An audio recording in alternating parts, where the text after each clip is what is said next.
Hell no. What the fuck? I'm feeling electrified.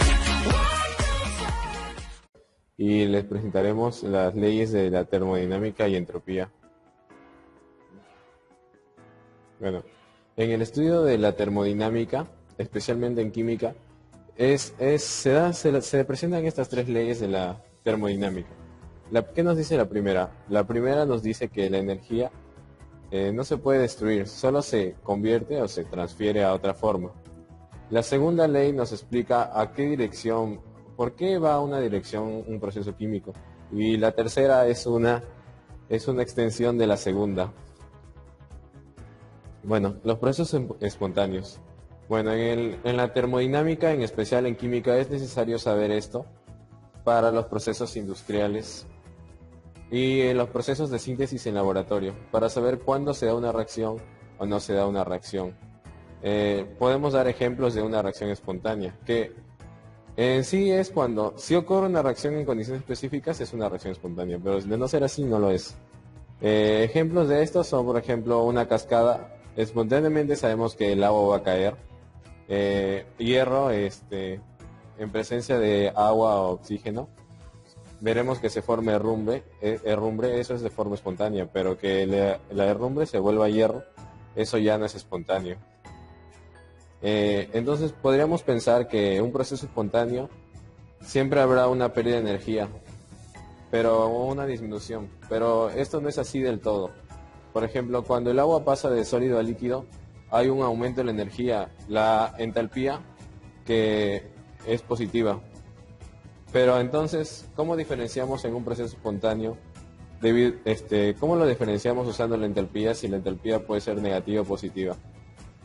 Para este tipo de casos es que se da una nueva definición, la definición de la entropía. Entropía. La entropía es el grado de dispersión de la energía en un sistema entre las diferentes posibilidades en que ese sistema puede contenerla. Imaginemos un sistema con 4 partículas. En un primer caso, tenemos a las 4 partículas en una sección que la ocupan totalmente, en la otra sección vacía.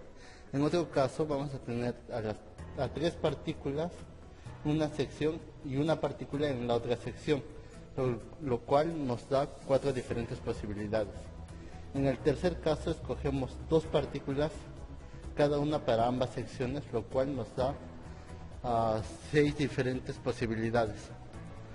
Sumando todas estas posibilidades nos resulta un total de 11, que a esto le llamamos como microestados o estados microscópicos.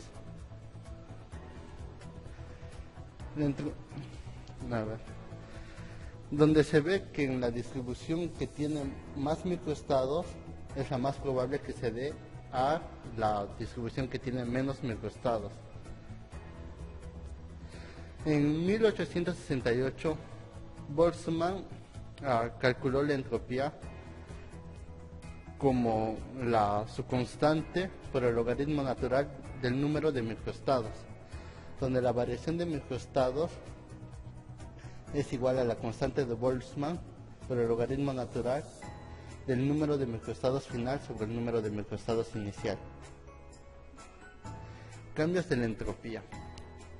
Cuando hay menos microestados hay menor entropía, y cuando hay más microestados hay mayor entropía. Algunos procesos que cambian la entropía es la temperatura. Por ejemplo, cuando un líquido se le da cuando un sólido se le da mayor temperatura, este puede convertirse en líquido, lo cual genera una mayor cantidad de microestados, al igual que del líquido al vapor. Otro proceso que cambia la entropía son los procesos con iones, que en algunos casos resulta ser que los iones reducen más la entropía de lo que cambia. Ahora vamos a hablar de la entropía estándar. Como hemos visto, la ecuación de Boltzmann se basa en el número de microestados. Sin embargo, en los sistemas que se analizan no siempre se va a poder ver esta cantidad de microestados debido a la complejidad que puedan tener. Es por eso que se usan métodos calorimétricos que se van a ver, que lo vamos a ver después. Y también también se va a definir lo que es la entropía absoluta, la cual es la entropía estándar de una sustancia a una atmósfera a 25 grados centígrados. Por ejemplo, para diferentes sustancias en las cuales varía la complejidad molecular si comparamos dos sistemas, por ejemplo, las que sean más organizadas van a tener menor entropía, pues van a reducir su cantidad de microestados, teóricamente, y las que sean más complejas y más diversas y más pueda variar su cantidad de microestados, pues van a tener mayor entropía. De igual forma, los átomos más pesados tienen niveles de energía más cercanos. Es decir, a más grande una molécula, pues más posibilidades y combinaciones entre sus microestados vamos a tener. Y así es como vamos a definir lo que es la entropía estándar. Ahora les vamos a hablar sobre la segunda ley de la termodinámica y primero que nada que es la relación que existe entre la espontaneidad y la entropía. Y tenemos que la entropía del universo que aumenta en un proceso espontáneo y se mantiene constante en un proceso que se encuentra en equilibrio. ¿Esto qué significa? Que por ejemplo, si tenemos un proceso espontáneo, tenemos la variación de la entropía del universo, que es la suma de la entropía del sistema del alrededor va a ser mayor a cero. Lo que es distinto a que cuando un proceso esté en equilibrio, que va a ser cero. Tenemos los cambios en la entropía, y tenemos la ecuación general de las reacciones, tenemos siendo la A, B y C de las letras minúsculas como coeficientes de los elementos, y A, B, C de los compuestos. Entonces tenemos que la entropía de la reacción va a ser igual a la multiplicación de estos coeficientes, a la entropía en los productos menos la entropía en los reactivos. Ya pues las unidades serían Joule sobre Kelvin por mol. Bien, también que si una reacción produce más moléculas de gas que las que consume, la entropía de la reacción va a ser positiva.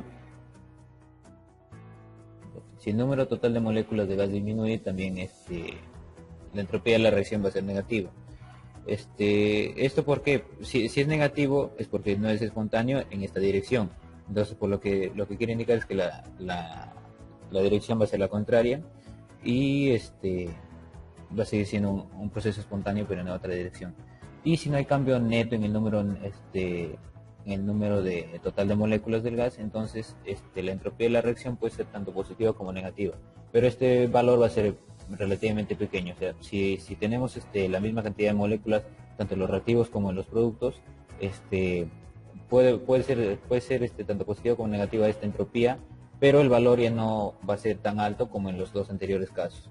En eso tenemos los cambios de la entropía, tenemos la ecuación que es la entropía en los alrededores es igual a la variación de la entalpía del sistema sobre la temperatura. Estos son proporcionales en función a la temperatura. Tenemos que si un sistema libera calor, va a ser exotérmico, puesto que la energía está yéndose al alrededor y se va a incrementar la entropía. Y lo mismo pasa si un cuerpo absorbe este calor, se va a realizar un proceso endotérmico, pero la entropía disminuye. Y ahora vamos a terminar por hablar con la tercera ley de la termodinámica. Como ya se habló antes, se habla de la entropía absoluta y también cómo podemos expresar la variación de la entropía como la entropía final menos la entropía inicial, para lo cual vamos a usar la tercera ley de la termodinámica, la cual nos dice que un sistema que tenga una entropía cero va a ser un sistema cristalino perfecto, o sea que esté muy bien ordenado, de modo que su número de microestados sea simplemente 1. Podemos ver en la ecuación de Boltzmann también nos va a salir que la entropía es 0, y esto solamente, la tercera ley nos dice que esto solamente se va a ocurrir en el cero absoluto, en el 0 Kelvin de temperatura. Y eso también nos sirve para poder determinar que la entropía absoluta, pues podemos restar la entropía menos. Ahora que sabemos que la entropía 0 es a 0 grados centígrados, podemos hacer estos cálculos y podemos determinar que la variación de la entropía o la entropía absoluta va a ser simplemente la entropía final, dado que la entropía inicial va a ser 0. Y eso sería todo. Y muchas gracias.